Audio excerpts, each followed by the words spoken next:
आपने एक जुमला कहा कि जो चीज़ आप रेगुलर करोगे, मास्टर करोगे, उसमें दिल लगी आ जाएगी। This is it.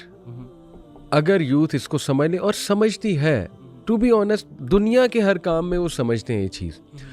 नमाज की जब बात आती है तो बस वो एक शैतान भी पीछे लगा हुआ है, वो भी वसवसा डालता है और इफ्स और बट्स बहुत आ जाते हैं। लेकिन दुनियावी तौर पे आपको बिल्कुल पता है, आपको पता है, आप जिम जाते जाओगे, जिम को मास्टर करोगे, सही एंगल से एक्सरसाइज करोगे, आपके मसल्स को फ़ायदा होगा। आपके मसल्स तब तक नहीं बनेंगे जब तक माइंड मसल का कनेक्शन नहीं है। मैं जिम अक्सर जब जाता हूँ तो एक भाई को मैंने देखा, और माशाल्लाह he is a lovely brother. अल्लाह ताला उसको मज़ीद तक़वियत भी दे एक्सरसाइज करने में भी और इंशाल्लाह नमाज़ पढ़ने में भी। बट एनीवे, आई सॉ कि he was doing biceps exercise with such खुशू खुजू कि मैं एकदम से ना, मतलब उसको देखकर वो क्या कहना चाहिए, एक डीप थॉट में चला गया कि सुभान अल्लाह। और मैंने माशाल्लाह भी कहा कि कितने फोकस से ये बाइसेप एक्सरसाइज कर रहा है। लेकिन टेक्निकली आप देखें, जिम की जितनी भी एक्सरसाइज है ना, वो पेनफुल है। हाँ, ठीक है ना, but you have to take that pen. मुझे याद है कि मैं जब जिम गया था ना फर्स्ट डे, उस ट्रेनर ने मुझे बताया कि आप इसको ये ना सोचें कि आपने, मतलब यानी ये आपका कोई गोल है, आपने पतला होना है, मोटा होना है, जो मर्जी होना है, ये इसके बाद जो आप छोड़ देंगे, इसको समझे कि ये अब आपका लाइफस्टाइल। क्या बात है, ये आपका लाइफस्टाइल, दिस इज इट, ये mindset, this is your lifestyle. इसके बगैर आप मर जाएंगे। हाँ, तो उसने वो जो माइंडसेट बनाने की कोशिश की ना शुरू में, कि इसको अपना लाइफस्टाइल बनाए कि जी ये जिम आना जो है एक बंदे को वैसे ही चाहिए, उसकी हेल्थ का जो है हिस्सा है। और बेशक उसमें पेन होती है, तो फिर हम ना वो इस तरह की मोटिवेटेड किस्म की जो है ना, वहाँ पर बहुत ज़्यादा एक दूसरे को सेंड करते थे, जैसे नो पेन नो गेन, ठीक है ना। और ये वाली चीज़ें, अब वो ये है कि वो आप अगर गौर करें ना, ये जो जिम बॉयज़ होते हैं जितने भी हैं, they are locked into this. वो, और उनके यहाँ वो पेन होती है, they are in love with it. हाँ, और उनको डिप्रेशन होती है, अगर वो जिम ना जाए उनको डिप्रेशन होती है, जो भी है बिल्कुल ऐसा ही है। हाँ। अब देखें, जिम की बहुत क्लियर एक मिसाल है। अब ये जो ये इस तरह की जो फिजिकल पेन है, नमाज की तो ज़ीरो फिजिकल पेन है इस किस्म की। और इनके यहाँ बाकायदा वो अपने मसल्स को स्ट्रेस टेस्ट करते हैं, ये करते हैं, हालांकि वो फुल बफ भी हो जाते हैं, लेकिन उसके बावजूद जो है ना वो जिम नहीं छोड़ते। बिल्कुल, ठीक है, क्योंकि वो लुत्फ आ गया। हाँ, और उसके अलावा अपनी डिप्रेशन के जो कई लोग जो है अपनी डिप्रेशन को डील करने के लिए यहाँ पर जाते हैं, बाकी सारी चीज़ें करने, मतलब यानी वो सारी चीज़ें जो बंदे को एक किस्म का नमाज से गेन करनी चाहिए ना, वो टेक्निकली ऑलरेडी वो जिम के जरिए जो है ना वो गेन कर रहे हो। Exactly, and this is a weird phenomena. और ये जो भी स्पेशली जो जिम गोइंग है ना, उसके पास तो कोई एक्सक्यूज नहीं है नमाज छोड़ने के। वो तो ऐसा रिलेट कर सकता है ना, जैसे मैंने आपको बताया कि वो जो भाई था, वो भी आके शुरू में आके वो जिम शूज छोड़ो, वो तो अपने पूरे कपड़े चेंज करता है। यस, ठीक है, जिम तैयार होकर आता है। हाँ, खुशू खुजू के साथ आता है, जो जिम का खुशू खुजू है। एग्जैक्टली, तो वो बकायदा जिम कायम करता है। ठीक है ना, कायम करता है, नमाज कायम करने का हुक्म है, वो जिम कायम करता है। देखिए, मैं आपको बता रहा था कि उस भाई को जब मैंने ये बाइसेप का जो करते हुए देखा, अल्लाह अकबर, इतना खुशू खुजू, I was deeply impressed. But then I thought कि यार यही जान अगर हम नमाज में लगाएं, बिल्कुल, अल्लाह अकबर, क्या मिल सकता है नमाज में हमें। नमाज हमने यूँ पढ़नी है बस, वो जैसे रसूल ने भी बताया ना सल्लल्लाहु अलैहि वसल्लम ने, कि जैसे ठोंगे मारना, जैसे वो हैन का जिक्र है, चिकन हैन ठोंगे मारती है ज़मीन पे, वो चारा खाते हुए, जो भी खाते हुए बाजरा, तो इसी तरह नमाज में सजदे के वक्त उस तरह करना। तो देखिए, उसमें जान क्यों नहीं है, उसमें खुशू खुजू क्यों नहीं ला रहे, जबकि पता है कि उसका रिजल्ट बहुत अमेजिंग है, उसका बल्कि इससे ज़्यादा थेरेप्यूटिक, ज़्यादा क्या मतलब मुकाबला ही कोई नहीं। जिम वर्सेस सलाह जो आप नमाज से ले सकते हैं। Anyway, gym is highly encouraged, अच्छी बात है, एक्सरसाइज करनी चाहिए। तो देखें, ये जो आपका एक जुमला है ना कि जो चीज़ आप कॉन्स्टेंटली करते हैं उसमें दिल लग जाती है। शुरू में मुश्किल होगी, हैबिट बनाने में टाइम लगता है। एक स्कॉलर ने एक जुमले में बहुत खूबसूरत बात कर दी, बल्कि इस चैप्टर को ही क्लोज कर दिया जो हम डिस्कशन कर रहे हैं। ही सेड कि तुम 30 से 40 दिन नमाज को पकड़ लो और उसके बाद नमाज तुम्हें पकड़ लेगी। यानी तुम 30 से 40 दिन नमाज ना छोड़ो और फिर नमाज तुम्हें नहीं छोड़ेगी। तो ये माइंड साइंसेज है, ये बाकायदा एक साइंटिफिक बात की उन्होंने, साइकोलॉजिकल कॉन्सेप्ट्स के थ्रू बात की।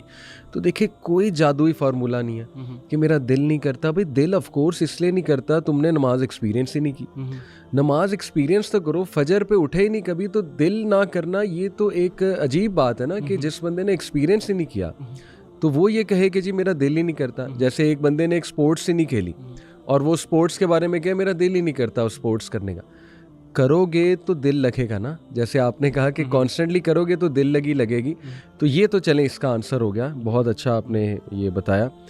नेक्स्ट एक और बड़ा इंटरेस्टिंग आर्गूमेंट आता है, वो ये आता है कि मेरे कपड़े नहीं साफ। और ये यंगस्टर्स का सबसे बड़ा आर्गूमेंट होता है कि नहीं अभी मेरे कपड़े नहीं साफ है। कितनी बड़ी मिसकंसेप्शन है। कपड़े नहीं साफ से आपकी क्या मुराद है, यानी कौन सी ऐसी गिलाजत लगी है कपड़ों में, अल्लाह माफ़ करे। कई लोगों को इस चीज़ का अंदाज़ा नहीं है कि, और मेरे ख्याल से सही तरीके से ट्रेनिंग भी नहीं हुई कई किसी बच्चों की ना, कि फॉर एग्जाम्पल अपनी सफाई किस तरह की जाती है, इस्लामिक सफाई किस तरह की जाती है। ठीक है, अगर कपड़े नहीं साफ़ होते तो कपड़े का मतलब ये होता है कि वो जो पोर्शन, जो सिर्फ जो गंदे वाला पोर्शन है, आपने बस उसको रिंस करना होता है और उसके ऊपर से गंदगी रिमूव करनी होती है, एंड दैट्स इट इज़ प्रेएबल। और गंदगी को हम यहाँ डिफाइन भी करते हैं, मिसाल के तौर पे पेशाब की छींटें हैं, सबसे ज़्यादा गंदगी तो यही हो सकती है ना।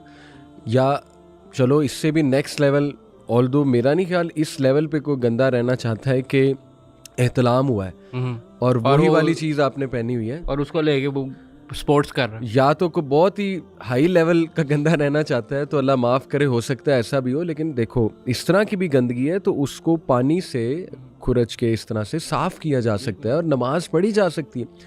सहाबा क्या लिबास थे उनके, ये असहाबु सुफ़ा जो थे क्या लिबास थे उनके, एक चादर धोती की तरह और ऊपर एक चादर, दैट्स इट। और मिट्टी में लेटते थे, मिट्टी में बैठते थे, इवन कीचड़ लग जाती थी अक्सर। तो क्या मतलब है, वो ये कहते थे हमारे कपड़े नहीं ठीक। भाई आप साफ करो, आप नमाज पढ़ो, जिसने पढ़नी है वो पढ़ लेगा। तो ये भी एक बहुत ही अजीब आर्गूमेंट है।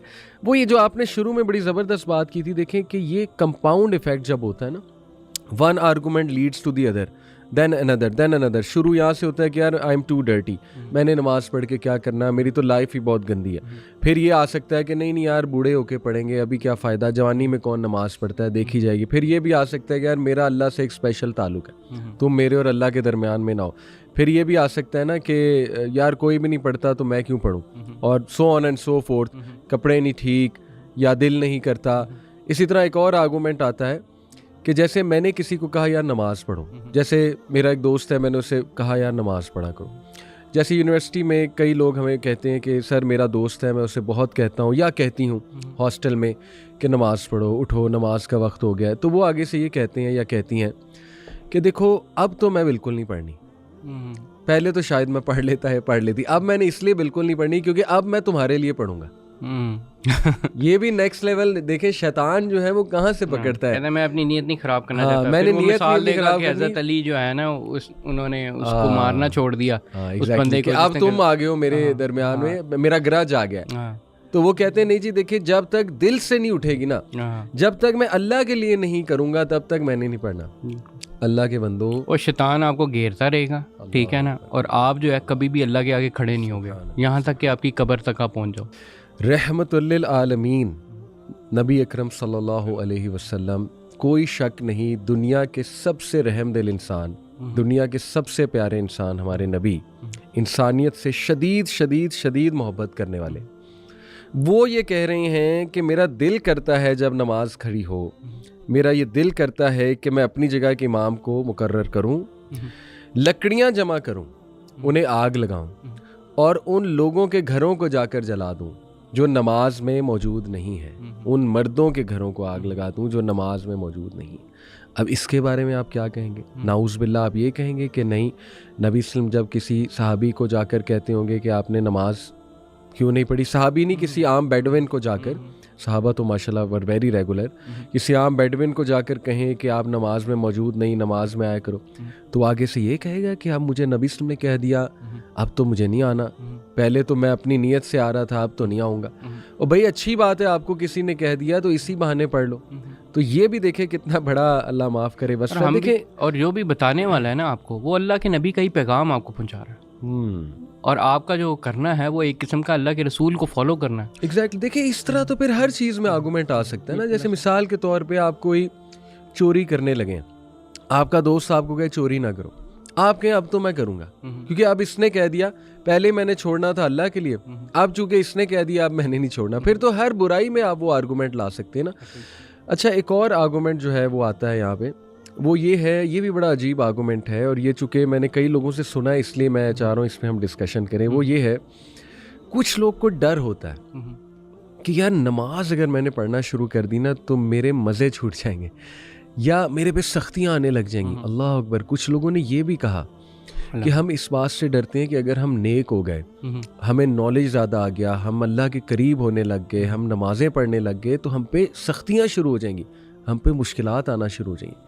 ये आर्गूमेंट कहाँ से स्टेम किया? What do you think? फिर मैं इस पे थोड़ी रोशनी डालता हूँ। ये है ना वो इग्नोरेंस इज ब्लिस एक किस्म का, वो इसको इस तरह लेके आते हैं, कहते हैं कि भाई अगर हमें नहीं पता ना तो हमारी पकड़ भी नहीं होगी। अल्लाह। और ये सोच के जो है ना वो जो है इसमें ना वो आते हैं इसमें आके, और जानबूझ के पहली बात ये है कि इनको ये समझा दे कोई बंदा जो भी जानबूझ के अपने आप को इग्नोरेंट रखेगा ना वो उसकी तो पकड़ लाजमी है। ठीक है। एक है कि चलो ठीक है, एक बंदे को वैसे नहीं पता, उसके सर्कमस्टांसेस ऐसे थे, ये चीज़ नहीं जानता था, उसके लिए ये बातें नहीं हो रही। ठीक है। ये सिर्फ उसके लिए हो रही हैं जो कि क्या कहते हैं कि जो अब जो कि नहीं अप्रोच कर सकता ऐसी इन्फॉर्मेशन को। सही बात। लेकिन आप कर सकते हैं, आप अगर चाहें आप ये कर सकते हैं, आपकी तो पकड़ डबल हो जाएगी फिर। अल्लाह। जो आपको पता था कि आपके पास ये रिसोर्सेज हैं, ये चीज़ें, और आपने जानबूझ के यूटिलाइज़ नहीं की इस सोच के साथ कि अल्लाह ताला मतलब यानी ये नहीं वो अज़ाब आप अपने ऊपर एक किस्म का डबल कर रहे हैं। ठीक है। एक तो नेगेटिव मोटिवेशन इसके लिए दी जा सकती है। दूसरी ये है कि देखें जो भी बंदा नमाज या ये चीज़ें रोज़ा करना शुरू करेगा उसके लिए फ़ायदे ही फ़ायदे हैं। अल्लाह ताला ने कहा है कि आप ज़र्रा बराबर भी अच्छा करते हैं आपको इसका रिज़ल्ट मिलेगा। जब आपको पता है कि जब आप इसमें जितना भी ऐड होंगे या ऐड करेंगे उसका फ़ायदा ही फ़ायदा है, उसका नुकसान कोई है ही नहीं। ठीक है। और छूट जाने पे चलो फ़र्ज़ करें आपने छूट गया तो अल्लाह ताला ने क्या कहा, अल्लाह ताला के लिए की सबसे बड़ी इबादत जो है वो तौबा करना, तौबा करके वापस आना। और अगर आप तौबा करके वापस आते हैं अल्लाह के पास, बार बार तौबा करते हैं, बार बार गुनाह करते हैं, ये सबसे बड़ी इबादत का ज़रिया ये है। तो और बाकायदा वो जो हदीस में भी आता है कि जो बंदे गुनाह नहीं करेंगे और कभी तौबा ना करें, अल्लाह ताला ऐसे लोगों को जो है वो ख़त्म कर दें और ऐसे लोग को ले आए जो कि आएँ गुनाह करें। और देखें हज़रत आदम की जो पूरी स्टोरी है वो क्या है कि इंसान जो है वो भूलेगा और वो गुनाह करेगा और फिर वो तौबा करेगा। अगर वो ये आखिरी तौबा वाला काम नहीं करता ना तो वो फिर शैतान है। ठीक है। वरना जो है वो जो तौबा करना आपका part of your being human है। ठीक है। तो ये चीज़ कभी ये बिल्कुल गलत आर्ग्यूमेंट है कि फॉर एग्जांपल कि जी अगर हमें पता नहीं है तो हम नहीं करेंगे या हमें पकड़ नहीं होगी, ये बिल्कुल गलत और बातिल किस्म का आर्ग्यूमेंट है। देखें मैं ऐसे बहन भाई हमारे जो स्ट्रगल कर रहे हैं, एक तो हम उनके लिए दुआ गो हैं, हम जज नहीं करते, बहुत अच्छे हैं वो बहन भाई, ठीक है, बाकी चीज़ों पे शायद उस तरह एक्ट ना कर सकें जैसे पर्दा है। कई ऐसी ख़वातीन हो सकती हैं कॉरपोरेट में, जॉब होल्डर्स हो सकती हैं जो शायद पर्दा नहीं करती लेकिन नमाज कायम करती हैं। अल्हम्दुलिल्लाह, गुड। इंशाल्लाह अल्लाह ताला नमाज के थ्रू ही मुझे उम्मीद है कि उन्हें पर्दे की तौफीक भी दे, इंशाल्लाह गुनाहों से बचने की भी तौफीक दे। लेकिन मेजॉरिटी दे वांट टू इंशाल्लाह प्रे।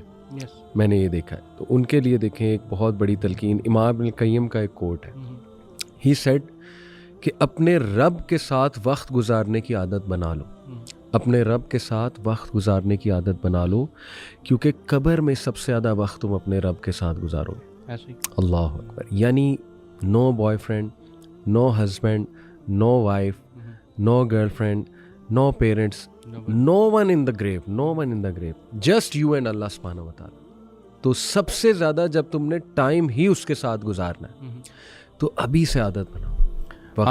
आपका म्यूज़िक जो है, आपकी जो जितनी भी डिस्ट्रैक्शन है वो आपके साथ कब्र में नहीं आने वाली। अल्लाह। यू कैन नॉट मतलब रन अवे।